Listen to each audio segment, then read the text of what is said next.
মুদ্রানীতি ঘোষণা করছে বাংলাদেশ ব্যাংক, সেখানে কথা বলছেন বাংলাদেশ ব্যাংকের governor doctor Ahsan H Mansur. আমরা সরাসরি চলে যাচ্ছি সেখানে।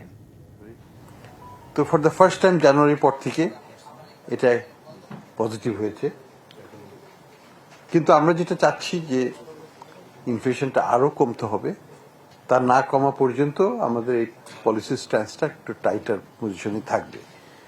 আমরা যেটা বলতে চাচ্ছি যে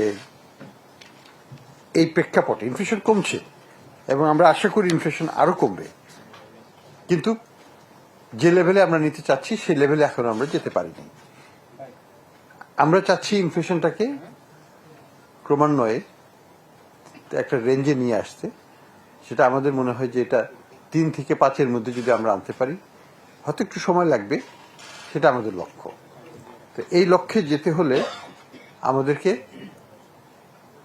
এই ইনফ্লেশনারি পারফরমেন্সটাকে মনিটর করতে হবে এবং যে ধরনের প্রেশারগুলো আসবে মূল্যস্ফীতির উপর, সেই প্রেশারগুলোকেও আমাদেরকে অবজার্ভ করতে হবে। শুধু না, কিভাবে সেটাকে ট্যাকেল করা যায় সেটাও চিন্তা করতে হবে। এখানে ডিমান্ড